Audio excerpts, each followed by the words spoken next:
I bought this Mercedes CLA a few months ago for £1,600. At the time of buying this car, I didn't have much money at all. It wasn't very long after my M4 had been burned, and I ended up just forgetting about this project for a little while. The total cost of the car was £1,600. After fees and delivery, it was £2,370. In today's video, we're going to completely fix the car and see how much profit I can make. Just bought this 2017 Mercedes CLA from Copart, and you can see it's definitely seen better days. It's had a massive smash on the front, and when I was bidding on this car, if I'm being completely honest, I've messed up. I didn't notice that it had this big gouge down the side of the car, so that's going to be a lot extra money in bodywork.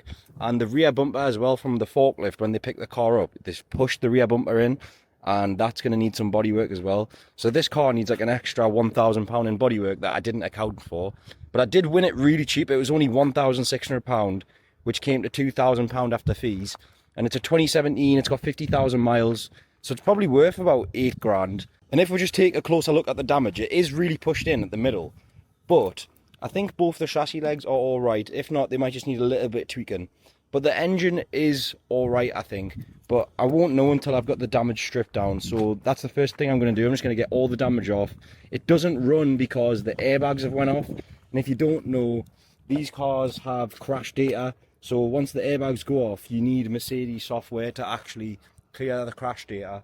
It needs a new battery as well, so I'm going to get the damage stripped down. I'm going to get a new battery. Both of the headlights are alright as well.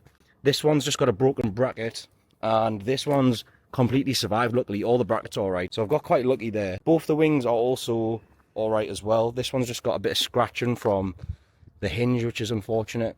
And the tops of the wings also pop out from the pedestrian protection system. You see them pins there, they pop up, which blows the hinge up. Yeah, so if you didn't know, this tube on the front of the car, which normally runs across the crash bar in the foam, is your pedestrian protection system. So once that tube's pinched, there's these pins under your bonnet hinges there which explode up, and that pushes the hinge up, and it makes your whole bonnet sort of sit up like that. So if someone was to fall onto the bonnet, it acts as sort of cushioning for the bonnet to push down. But because of that, when they explode, it pushes the hinges up and it pushes the wings out. So these wings are bent out, you can see. So I'm going to have to take the wings off and hopefully be able to bend them back in. It's a really big shame as well, because not only is the damage on the other side, there's a dent in the wing here. There's 2 dents in this door here. There's a dent in the rear quarter there. The tyre's flat, but this just happens sometimes.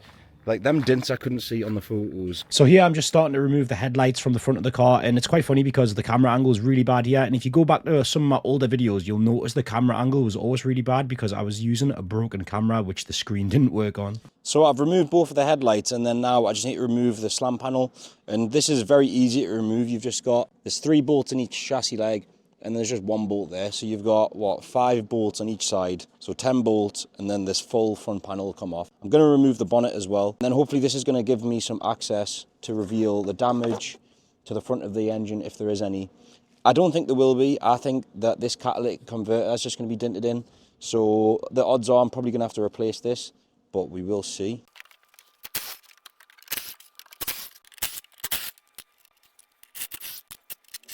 I also need to remove these intercooler pipes, and I'm going to have to disconnect all of the coolant lines as well.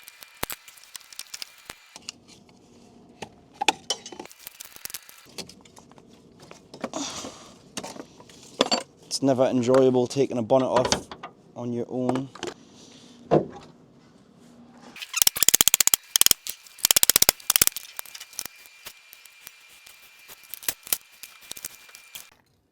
There we go. That is the radiators removed. You can see it's actually been hit so hard that pierced a hole straight through not 1 but 2 radiators. So that gives you an idea of how hard that's been hit. So now that I've got all the damaged parts removed, we can see what damage is lying underneath. This chassis leg is off ever so slightly to the right. That one seems straight. We won't know until I put the new front panel on. But the serious amount of damage is here to the catalytic converter. I'm going to take these heat shields off now to be able to see the damage better. But I think this might have got away very luckily with just the cat being damaged. And that's took all the damage.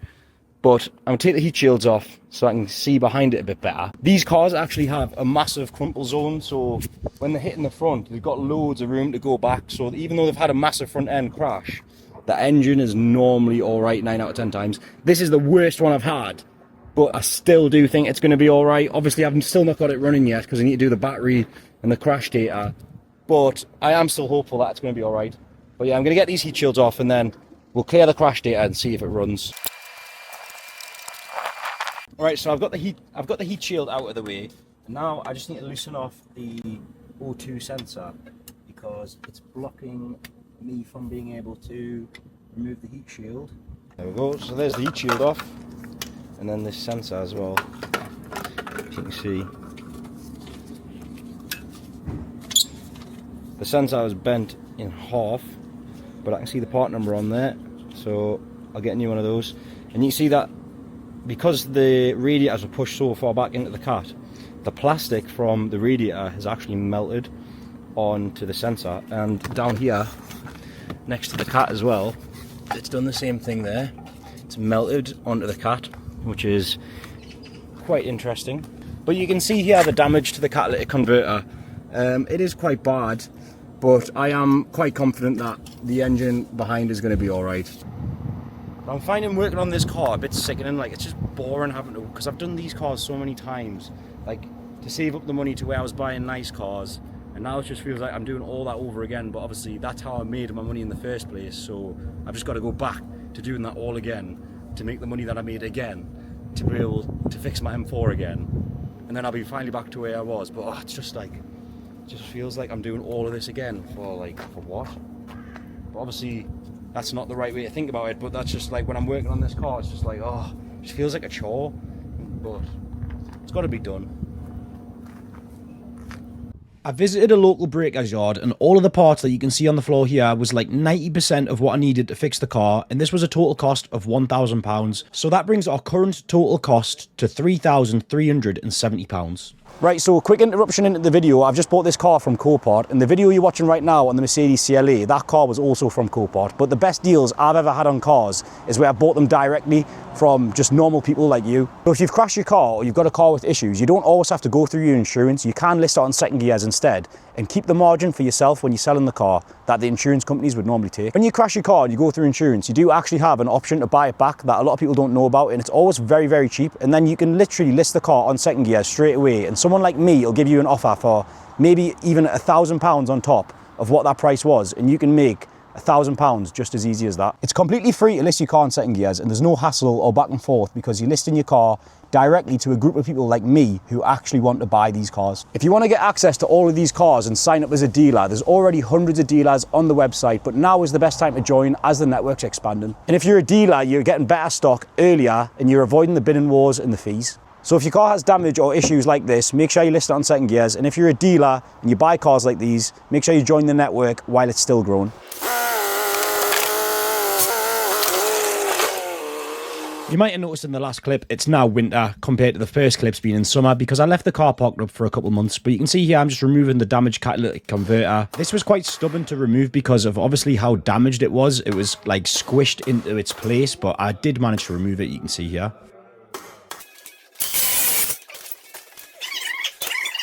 So next, I had to remove the drive shaft out of the car, so you can see me removing the hub away from the shocker here. So this just allows the hub to pull forward enough so that I can push the drive shaft out from the back. You can see I'm just knocking the bolt through here, and you can just see the drive shaft pop out. The reason why I had to remove the drive shaft is because there's a drive shaft carrier which bolts onto the back of the engine. You can see here this sort of round thing. The drive shaft slides through this, and the bottom engine mount bolts into this bracket.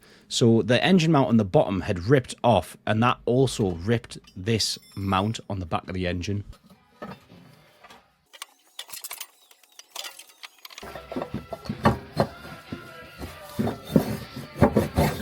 So not only did it break all of the mounts from the impact, it also cracked the sump on the bottom of the engine. So you just seen me remove the air con condenser out of the way there, and now I'm just removing all of the bolts that hold the sump into the engine. There's quite a lot of them, and there is some that go through the bottom side of the gearbox as well.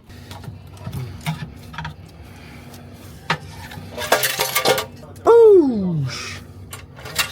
Right, there is the sump off. You can see it's off the bottom of the engine. That is what we wanted. I've been doing it in such a tight space as well. I've really made life difficult for myself doing it in this little corner. But there's the broken sump. And this bracket was also broken, which bolts to the back of the sump.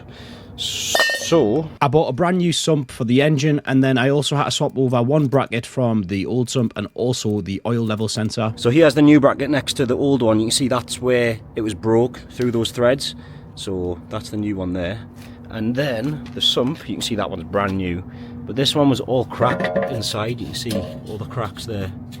So get this on, get the bracket on, put some oil in, and then it should be good to go. I just had to apply sealant around all of the edges on the sump where it's going to mate to the engine to make sure that there's no oil leaks, and I did clean down all of the surfaces on the engine just to make sure there's no oil or old sealant there to prevent the seal. And then I could start to install all the bolts, going around in sort of a star pattern to make sure that it's all tightened up evenly. And I've started to not put as much music in the videos because a few people complained about it on the last videos, so let me know what you think. I know sometimes the volumes are all over the place, but I'm still getting used to this whole editing thing since I do edit all of my videos myself as well. So this ended up being a bit of a late one, so you can see it's got pitch black, but I'm just reinstalling the drive shaft here, and then once the drive shaft's reinstalled, I can start to put back together the hub to the suspension. These Mercedes are probably the best design for removing a drive shaft. It's so easy. It's literally just those two bolts on the shocker and the whole hub drops forward and you can just get the drive shaft out.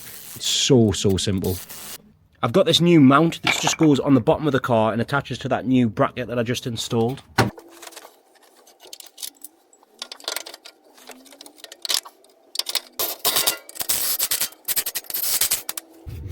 It's a bit hard to see under here, but this is the new sump. You can see all that's brand new. And then there's the mount that I've just installed.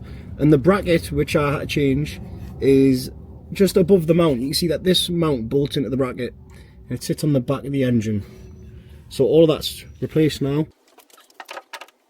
Right, now I'm just going to fill the engine up with oil. I've only got 4.8 litres here, but it takes 5.8, so I'm going to have to just add another litre at a later date.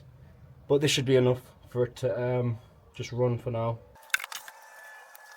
The next thing I had to reinstall was the catalytic converter. If you remember, this was really badly destroyed, but I did have to loosen back off that engine mount, so that just allowed me to pull the engine forward a little bit because the exhaust has a bend in it where it actually runs above the subframe, so that just gave me enough room to pry the engine forward and get it around the subframe, and then I could just put all the bolts back in to where it connects to the turbo and reconnect up all the sensors as well.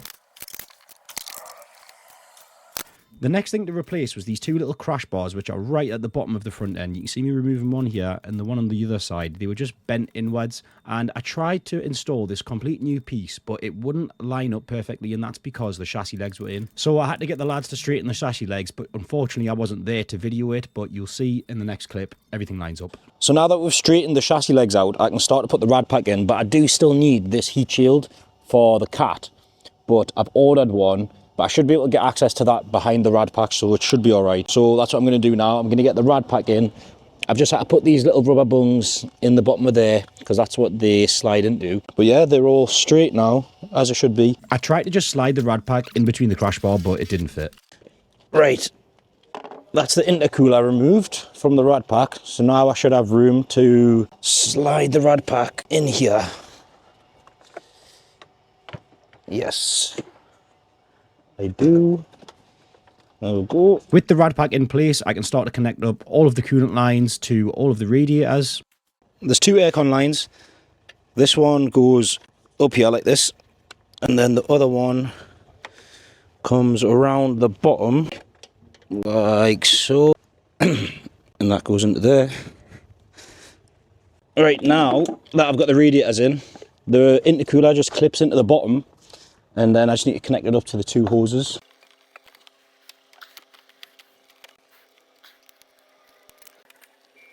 There we go. Now this side, same again. You can push the hose into place like that, and then just push it back in, and now that's locked into place. Right, that piece I've just removed off the car, but this slides onto that like so. There is a few Torx bolts which I had to install just to connect this top panel to the middle section of the crash bar, and then I could slide that complete unit back onto the car and everything lines up as it should do, and I can just start to put in all of the bolts. You can see here there's 3 on each side of this chassis legs, and then there's 1 more bolt on each side at the very top. There is also these 2 little rubbers with plastic securing pins which hold your radiator in place and sort of stop it from wobbling around, so I installed both of those. I then had to attach both of the horns on each side and plug them in, and there was also a few electrical connectors for the crash sensors, and then I had to put the washer bottle back into place. This is just held in with 2 10mm screws. The next part of the puzzle is the headlights, so I'm just installing the passenger side light here, but the driver's side one, if you remembered, had a little bit of damage. The bracket on this headlight's broke, but I have the piece which broke off from it here, so we need to just sand down this edge and the inside of this, and I'm just going to join this back onto the headlight with some plastic welding and maybe a bit of bonding as well. But you can see there, it's quite a clean snap, so it should join back together pretty well. But all the other tabs on the headlight are all fine, so it's just that one. I repaired the bracket on the driver's side headlight, and then now I can install the light back into the car. I did also fill up the coolant. It already had a bit of water in here, so I'm just putting concentrated coolant in and then just adding a bit of water after to mix it 50-50. And I did also finally get the heat shield for the catalytic converter, so I installed that as well. And there's just 1 more heat shield which sits on top of the cat and the turbo. I did also remove the knee airbag because that had blown. It's literally just held in with 2 Torx screws and it comes off as easy as that, and I could install the new one. And I finally got a front bumper for the car. I don't know why it's so hard to get a front bumper for one of these cars, but I really struggled to find one in good condition. But I'm just putting all of the grills back into the bumper here. I am still missing the one main grill. I ordered it like 2 weeks ago and it still hasn't been delivered, which is so annoying. Right, I'm just going to put this bumper on, but I'm not going to put it on properly. I'm just going to rest it on the car. What you gonna see in a long time. Right, so this is the current state of the CLA. The front bumper's on, but I'm just waiting on that grille to go in the middle. So until that gets here, I can't panel everything on properly. But this is the state it's in right now, so it's almost done. On the inside of the car, the only thing we're waiting for now is the steering wheel airbag. But yeah, until I get that grille, we can't put the front bumper on properly, so it can't really be complete until the grille comes. It's really annoying because I ordered it like a week ago and the tracking's been delayed, so it is what it is. But I'm just going to leave it there with the car, but we'll run through all the costs now. And in next week's video, I'll just add in a clip of this car, like a little segment of this car being done, because obviously I'm just waiting on the grille and then we can panel it all up and it'll literally be done. So yeah, in next week's video, I'll just give a little update on the car. Right, so what did the car cost in total? If you remember at the start of the video, after fees it was £2,050 and delivery was £320, so that brought it to around £2,370. And then all of those parts which I bought from that breaker's yard was like pretty much everything I needed, and that was £1,000. So that brought it up to £3,370. And then the front bumper was £340, so that brought it up to £3,810. And then I needed to buy the airbag wire and also the bonnet lock. That was another £65. So in total, the cars cost £3,380, but I still need to pay for the paint. But I'm not actually paying for the paint because I've let Connor have the car for cost price because he's been helping us out with loads of stuff. So I said, just have the car because someone who he knows wants to buy it. I said, just paint it and have it because I'm not asked about making money on it. It's been sat there for a while and whatever. But the car is worth £13,000. That might be flipped for use, but it's £13,000 and it's a Cat S. So realistically, it's probably worth £8,000. So I spent 4 and it's worth 8. And if I did have to pay for the bodywork to get done, realistically, it probably would have been about £1,000. So let's just round it up to 5. So I would have made £3,000 profit, which isn't too shabby. But like I said, I've not made a penny on this car because I'm letting him have it for cost price, but I'm not too bothered. It's funny because when I bought that car, I had literally like no money. It was when I was like down bad, broke after the M4, and I had to figure out how I was going to afford to do everything that I've been doing. But obviously I just had other ways of making money, like I was doing the ambient lighting and I've bought other cars, and once by that time I'd sold the M2 and we just had the ball rolling a bit again. So this car just got pushed to the side a bit, but That's why I'm not bothered about giving him it for cost price, because I'm not needing to be greedy in the position that I'm in right now. I don't desperately need the money out of that car. Like, if he wants it, I've got no problem giving it to him. So that's why I decided to do that.